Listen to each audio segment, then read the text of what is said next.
All right, we're live on YouTube. We're live on Facebook and we're live on Instagram. What's up, y'all? Um,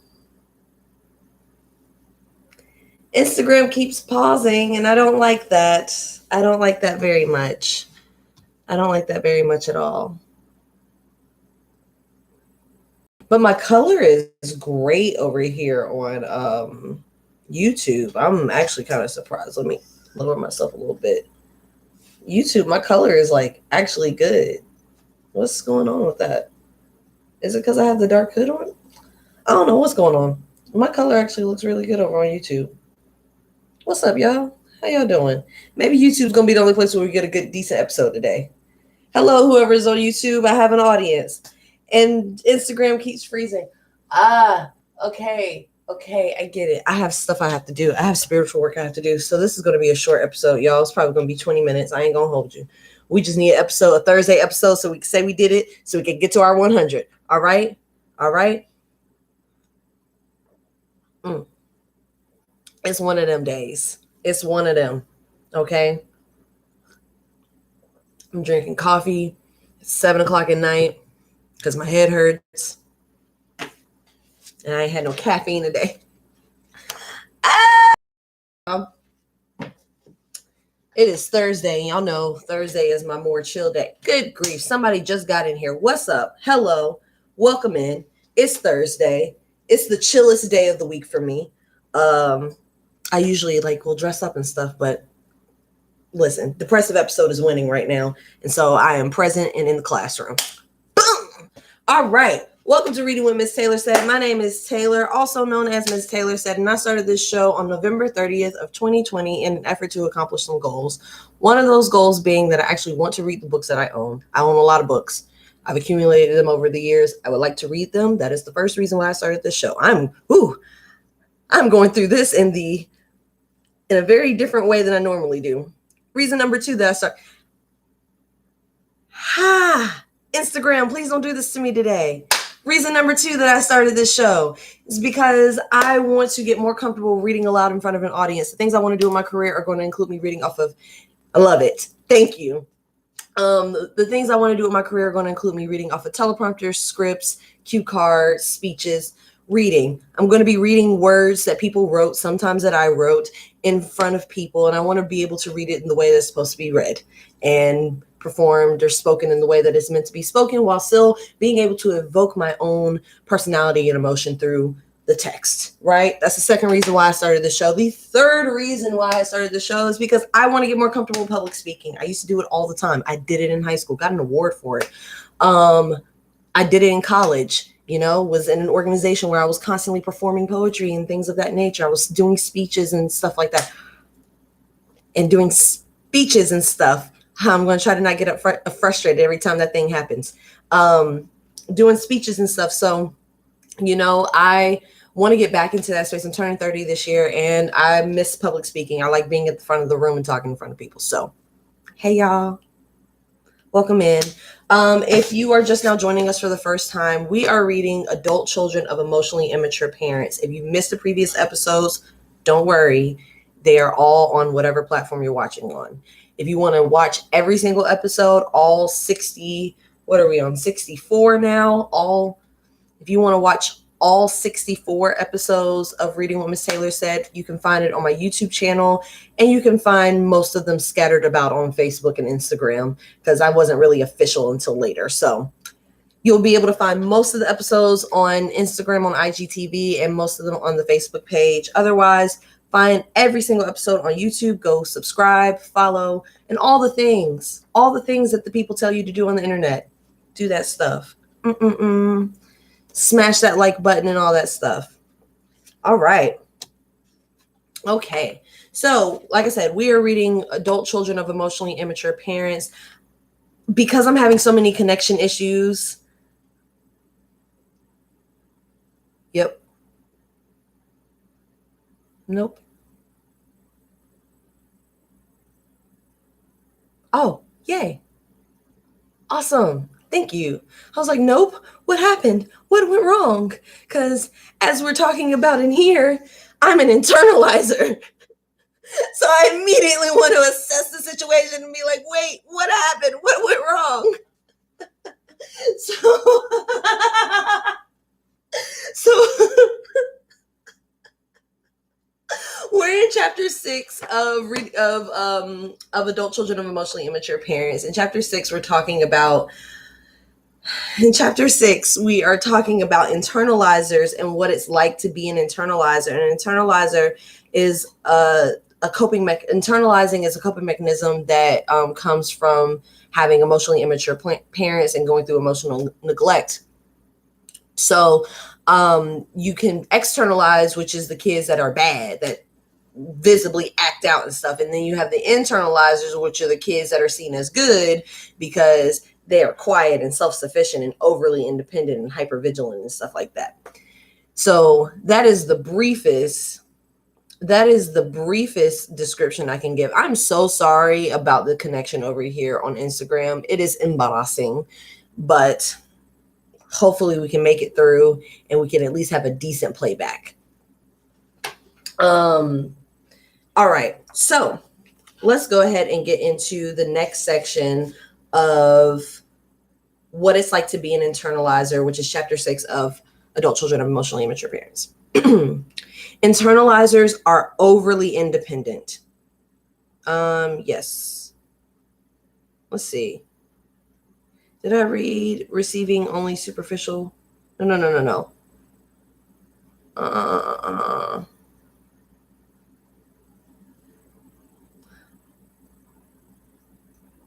Oh, yeah. So internalizers are overly independent. I had to make sure I was on the right section, y'all. Emotional neglect can make premature independence feel like a virtue. Hello, children who were raised with Black parents that did not grow up well off. Hello, those of us. Let's hear this. Emotional neglect can make premature independence feel like a virtue. Emotional neglect can make premature independence feel like a virtue. Like you're a better person because you got...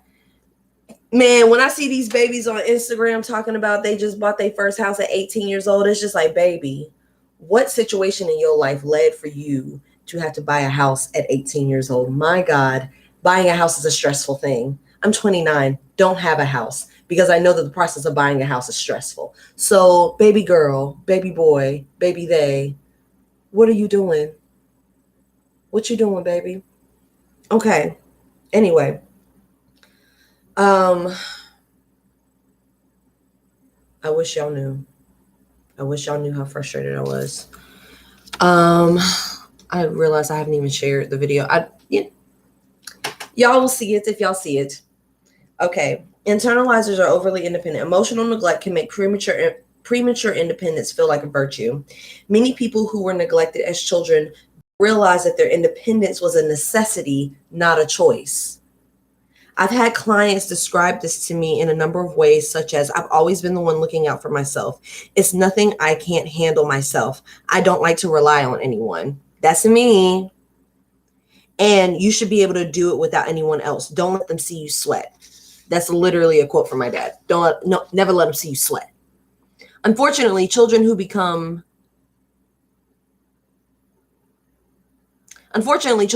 so independent may not learn how to ask for help later in life when it's readily available. It often falls to psychotherapists and other counselors to coax these people into accepting their need for help as legitimate. We love it here. We love it here in Internalizing Land. All right, the next section. This one's going to kick my ass. Dun-dun-dun. Internalizers don't see abuse for what it is. Okay, sorry. I'm not sorry, but depressive episode again for those that are just joining us. Depressive episode is kicking my ass. And this internet not staying connected is kicking my ass too. So it's going to be a lot of offhand humor today. Ish. I mean, it's not that deep. But, not particularly cheery today. All right, internalizers don't see abuse for what it is. Because internalizers look within themselves for reasons why things go wrong, they may not always recognize abuse for what it is. If parents don't label their own behavior as abusive, their children won't label it that way either. Even as adults, many people have no idea what happened to them in childhood, that what happened to them in childhood was abusive. Even as adults, many people have no idea that what happened to them in childhood was abusive. As a result, they may not recognize abusive behavior in adult relationships. Thank you so much, love. Thank you so much. For instance, Vivian hesitated to tell me about her husband's anger, saying it was too silly and insignificant to talk about. She then sheepishly told me that he'd broken things when angry and once threw her craft project on the floor because he wanted her to keep the house neater. As it turned out, Vivian was embarrassed to tell me because she thought I'd say his behavior was normal and tell her she was making a mountain out of a molehill. Another client, a middle-aged man, recounted incidents of childhood abuse nonchalantly with no recognition of how serious it had been. For example, he said his father once choked him until he wet himself and then locked him in the basement. Trigger warning. I'm sorry. I'm sorry about that. Trigger warning. I'm still too late for a warning, isn't it? Recalling that his father had once thrown a stereo set, he admitted that his father might have had a temper. As he spoke, his demeanor clearly indicated that he accepted this behavior as normal. Same. Me too. That's all I'm going to say. Internalizers do most of the emotional work in relationships. Again, this is all about me. This chapter is me. It's all about me. It's all about me and who I've been in the past. All right. Internalizers put a lot of emotional work into their family relationships. As a reminder, emotional work involves using empathy, foresight, and self-control to foster relationships and get along well with others. In healthy families, parents do most of the emotional work with their children. But when parents aren't coping well, an internalizing child often steps into the parenting gap. This may take the form of being overly responsible, such as caring for younger siblings when parents are swamped with a crisis.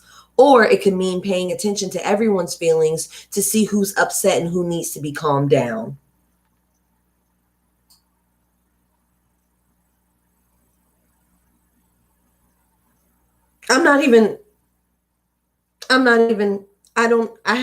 Yes. Okay. Subsection under emotional work in relationships. Adopting compensatory. I couldn't figure that word out for a second. Adopting compensatory cheerfulness. I'm not adopting that today. I don't have a sense of cheerfulness about me. I have a sense of I'm here. I'm here and I'm doing the thing that I said I was going to do because I keep my commitments. I'm here on commitment today. That's all it got on me. That's the only energy I'm bringing today is commitment. Yes. Love you guys so much. Adopting compensatory cheerfulness. Especially when their parents are depressed or emotionally flat, internalizing children may take on a cheerful, lighthearted role, trying to bring happiness and liveliness into an otherwise somber family climate. And that's how you get a comedian.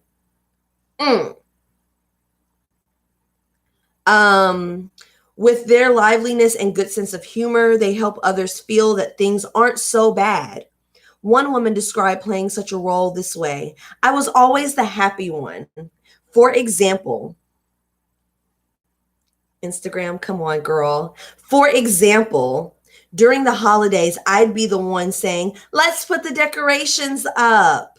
I did it because people in my family were so detached and unenthusiastic. I now realize I was looking for a connection. She was doing a lot of emotional work to get her family to be excited with her, even if it meant she had to single-handedly inject them with the holiday spirit. Next section, doing emotional work for parents. This section is actually just upsetting me. So y'all getting some raw emotions today because this section is just upsetting, you know? My freaking YouTube camera, I need it to be a little further back than it is. And then I needed to do this right here. No, not so much that, but a little bit of that right there. Yeah, because I was looking real head ass a second ago. Cool. That's what's up. Yeah, I gotta laugh at it to keep from crying, you know? It's cool. It's cool. We good. We good over here. I mean, we not, but it is what it is. We working through it. I got therapy on Saturday. So, we'll get through it. Hey, if you watching the playback on Instagram and it's jumping too many times, I suggest you go over to Facebook or YouTube to watch the full episode. I'm so sorry, baby. I'm so sorry. If you watching the playback over here, I'm so sorry. The spectrum is not doing their job today. Anyway, doing emotional work for parents. Well, that wasn't long enough. Yeah, let me make it longer so I can do like this. Emotionally immature parents avoid emotional work if they can. As a result, they may not deal with their children's emotional or attention problems or difficulties at school, leaving the children to flounder on their own. When their children need emotional support, these parents are especially unhelpful. Where am I? I've lost my spot. All right, there we go. For example, they may be dismissive when their child feels hurt or rejected by their peers. Instead of trying to understand their child's social predicament, they toss out useless or flippant advice. Ultimately, children learn that these parents simply won't do any emotional work to help them with their hurt feelings. Dun, dun.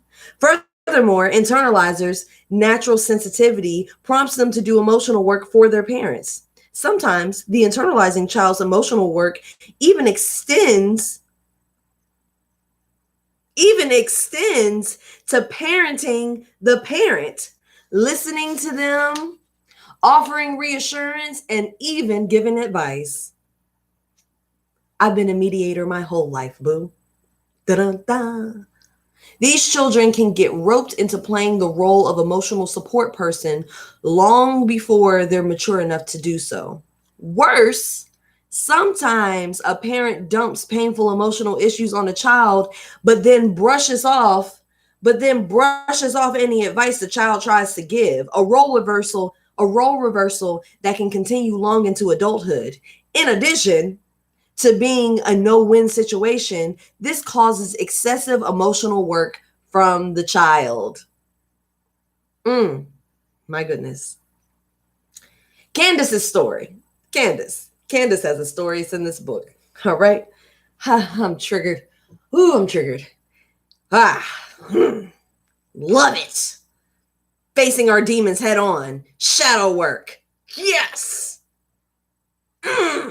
Learning is fun when it's about your psychological state. Yes. We love it here. What does that say? Blessed. It says I'm blessed because I'm always blessed. I am. It says it here too, blessed. I'm blessed. I'm blessed.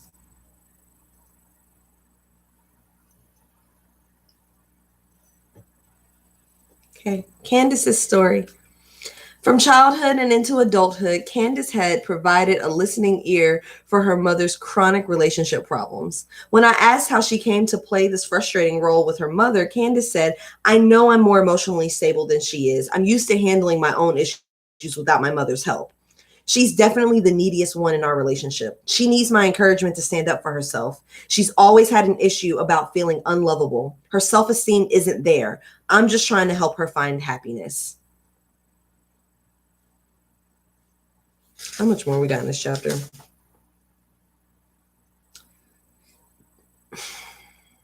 I can finish the chapter today, y'all. I'm going to finish the chapter. I don't care how much time is left after that. I'm going to finish the chapter and that's it.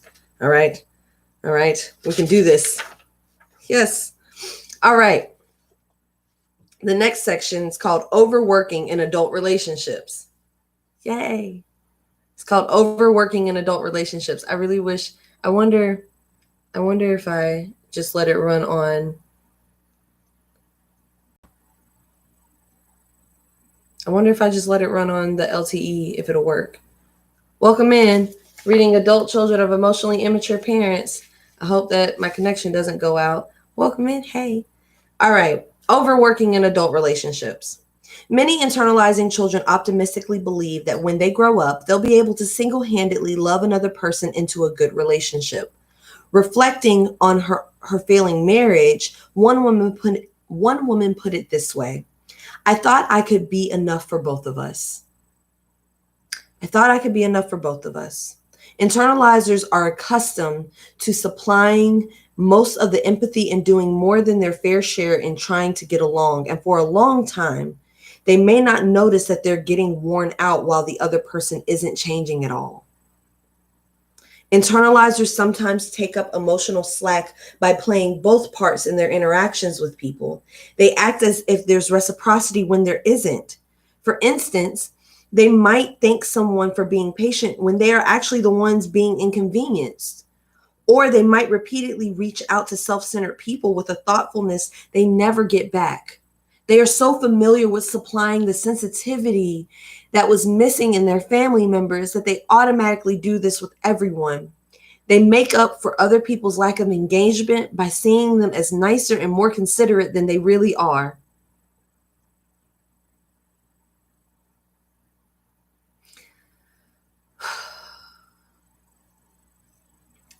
One man told me about an optimistic fantasy he had regarding his girlfriend, saying, I thought I could somehow be so wonderful that she would feel something for me that doesn't come to her naturally. I was sure I could make her happy and make her love me. He believed that his girlfriend's feelings were something he could change. A female client revealed how much extra emotional work she did in all of her friendships. My problem is that I always try to be nice and accommodating. If I think about what I want or need, I worry that others will think I'm uncaring or trying to be mean. I feel like I have to be concerned about them all the time, or I'm a bad person. That's me. Another woman only realized that after her divorce how much emotional work she'd been doing in the relationship. When my husband would get worked up over small things, instead of telling him that's completely ridiculous, I tried to calm and accommodate him. He was so emotionally inept. How did I miss that for 10 years? I didn't see how much effort I was putting in. Instead, I told myself, we're both trying to make this work. I thought maybe I wasn't a good enough wife and wondered what I could do differently, what I could do to improve things. I figured that everyone struggles and maybe this was just what marriage is like. Why do internalizers so often end up in lopsided relationships where they do more than their fair share of the emotional work? One reason is that needy externalizers tend to pursue warm and giving internalizers. Initially, they make the internalizer feel special in order to secure the relationship. But once they have the person, they stop doing the emotional work of reciprocating. The internalizers are surprised at this turnaround and often blame themselves. That sucks. That sucks a bunch. Yeah. All right, y'all. I'm going to keep going. This is not fun. If you're just now joining us, we are reading Adult Children of Emotionally Immature Parents, and we are in the depths of what it's like to be an internalizer. Internalizers attract needy people. From an early age, internalizers can seem so self-contained that emotionally immature people can't resist leaning on them. Internalizers are so perceptive and sensible that even people they've never met before may instinctively trust them in a stressful situation. Oh my God, I love your energy. Oh my God, I feel like I could just tell you anything. That's so weird. Like, I would never just tell someone all of my business. But now that I'm sitting in this conversation with you, a person who's not an externalizer, who's an internalizer, who's actually listening to me, who's giving me eye contact and is tuned in and is an active listener. They're an active listener. Oh man, that is so wild. I feel like I could tell you my whole life. I bet you can, boo. I bet you can. I bet you can tell me your whole life. I bet you can. My client, Martine, described it this way: I'm the go to person for support and an ear, the voice of calm and wisdom. People don't get that kind of response much, so they flock to me like I'm a dumping ground for their problems. I'm just trying to be a good friend and supportive person, but it encourages people to put too much of their stuff on me. This is something that happens to me a lot. I wrote that sentence. I know she said Martine wrote that sentence and said that. I wrote that, just so you know. Uh, I mean, not that it happens as much anymore because I stay away and I isolate, but yeah, yeah. Anyway, without even knowing it, people like Martine exude an aura of kindliness and wisdom that's powerfully attractive to needy people. Fortunately, Martine eventually did realize that for her own good, she needed to be more selective about extending her natural empathy and altruism. As she stopped giving her time and attention indiscriminately, she gained more energy for her own life. In the course of therapy, another client finally realized how widespread her automatic caretaking had become, extending even to people she didn't know. She found herself engaging with chatty strangers in elevators and lonely passersby who tried to strike up unwanted conversations. Do I have a sign around my neck? She wondered.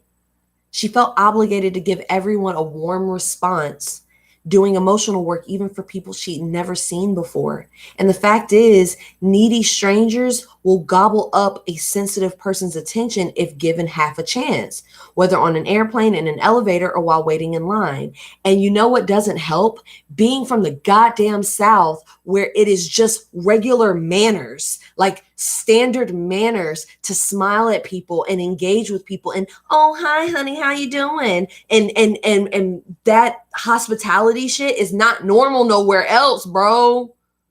That stuff is not normal in New York, like up north at all. Like that's not normal out west. That shit ain't normal. That's all southern. People look at us crazy when we go elsewhere. People look at us crazy when we go other places. Excuse me, I'm trying to fix this because it's bothering me now. People look at us crazy when we go other places on that, hey, how y'all doing? They look at us like we freaking crazy because like, why am I talking to you? Why are we having a conversation? I'm from North Carolina. But I got family. No, I'm not from New York. I feel like I should have been, but I'm not, unfortunately. I have family up in New York and I've spent summers upstate with my family. But that's what I'm saying. Like I've spent summers with my family in New York, upstate. We went to the city and all that. And it was just like, and I'm from Charlotte and there's a lot of people from up north that live in Charlotte. So like, I know I don't sound like I'm from the South all the time. It comes out in bits, but then there's like a weird Yankee sound that comes out in bits as well, is because of the fact I grew up around a lot of people that were from New York, because a lot of people migrated to Charlotte when I was a kid. And it's excuse me, it's worse now. It's worse now. Hey, it's a whole bunch of people down. You hardly meet anybody from Charlotte in Charlotte. Everybody that's from Charlotte don't live in Charlotte no more. But like being in New York, I remember like smiling at people and just being like, hi, how you doing? And they look at me like I'm fucking crazy. Like, girl, what's wrong with you? Why are you smiling at me? Like they would really look at me and it was just like, because I had read something. It says Southern people are nice. New Yorkers are friendly. Thank you. Like it said, like New Yorkers and Northerners are friendly and Southern people are nice. So like the way they described it is like someone down south is going to smile in your face but be fucking terrible to you. They'll smile in your face and give you that nice nasty shit and be just a cactus dripping in honey so you think it's okay to taste, and that's really how Southern people be, and they really be terrible as fuck, bro. but they be nice and they do it with a smile on their face. New York people and people up north, they'll be an asshole to you, but they'll also help you move your furniture and like be friendly to you and help you if you need help. So, I'd rather be friendly than nice. I'd rather be friendly than nice. Anyway, but that's what I'm saying with this the niceness, the attracting needy people and the forced niceness and the constantly accommodating niceness thing, like that is worsened and made way more difficult by being in the South and being Southern, because it's expected. It is a standard. You are rude and a bad person if you're not nice and friendly in the South. I don't make the rules. They were already here because of slavery. So, believing that self-neglect will bring love. Yay! Okay. Many internalizers subconsciously believe that neglecting oneself is a sign of being a good person. When self-absorbed parents make excessive claims on their children's energy and attention, they teach them that self-sacrifice is the worthiest ideal, a message that internalizing children are likely to take very seriously. These children don't realize that their self-sacrifice has been pushed to unhealthy levels due to their parents' self-centeredness. Sometimes these parents use religious principles to promote self-sacrifice, making their children feel guilty for wanting anything for themselves. I'm going to read that again without the rage. Okay. Always blessed. Always blessed. Right? Okay. This is a triggering ass episode. All right. Sometimes parents use religious principles to promote self-sacrifice, making their children feel guilty for wanting anything for themselves.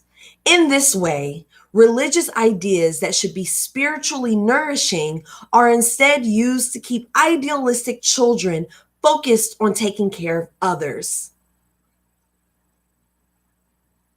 Yay, church. Children don't inherently know how to protect their energies. They must be taught how to engage in good self-care. Let me read that again. Children do not inherently know how to protect their energies. They must be taught how to engage in good self-care. Something that happens when adults pay attention to their needs and reinforce the fact that they need rest, sympathy, and respect. For example, sensitive parents teach their children to notice and identify their fatigue instead of making them feel anxious and lazy for needing to rest. What you doing if you wasn't staying up all night, you wouldn't be in the bed all late and It's 8 o'clock, the day nearly. The brain of a child is not developed to operate like an adult's brain.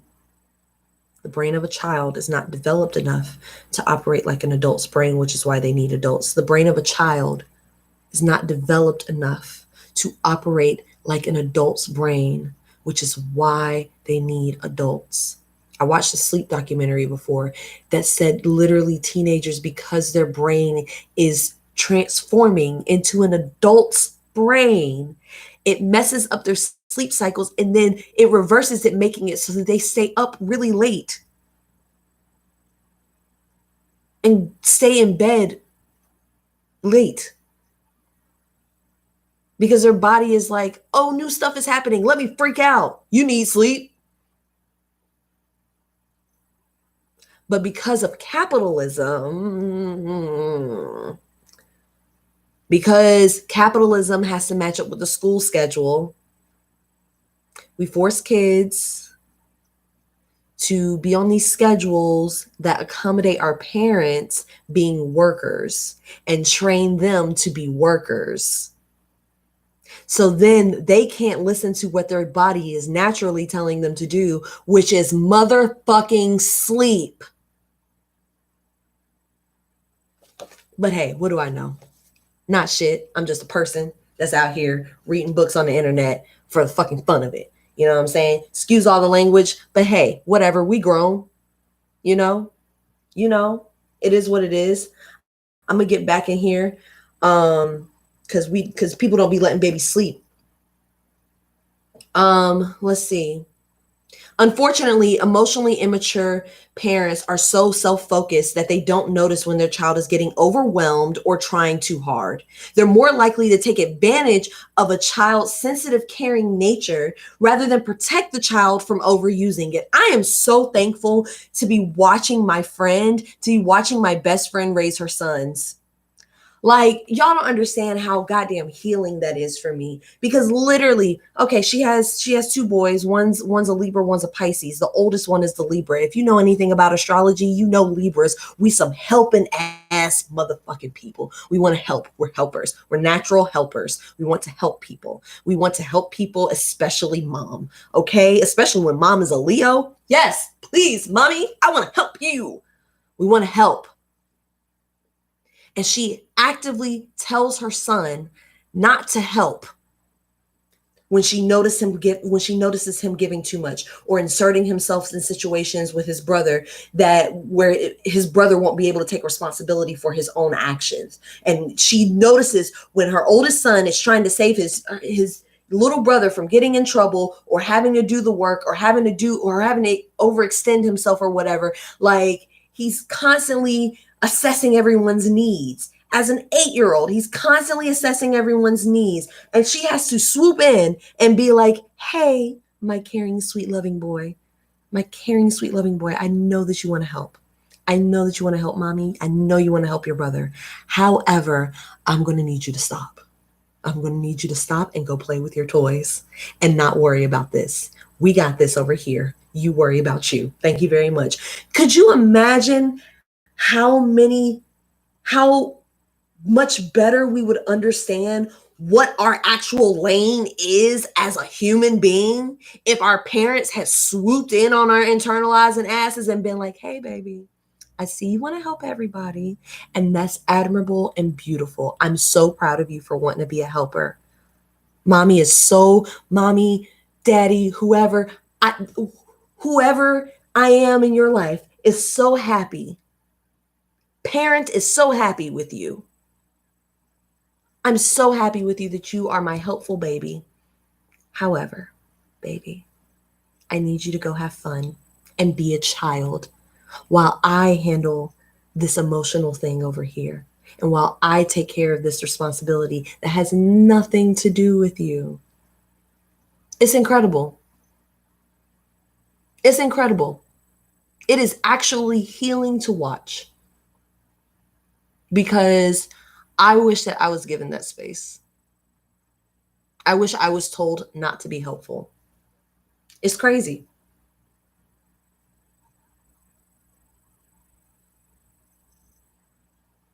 Welcome in. Well, it looks like the live video is over because Facebook just shut down and we only have like a page left. So I'm going to make an executive decision and go ahead and end the live. Thank you all for being here. I'm going to try to not rage out and just go on about my business. I'm just going to try to not rage out and go on about my business. I don't know what happened, but here we are. I'm going to end the live video now. So y'all have a great night. Y'all have a great night over here on YouTube. Yes, end the live video. Gonna go ahead and end the live video over here. Thank you so much. I'll be back on Monday at 7 p.m. At 7 p.m. Eastern Standard Time. I will be back on Monday. I'll be back on Monday. We are changing the time from 6 to 7. So 7 o'clock on Monday. Bye, you guys.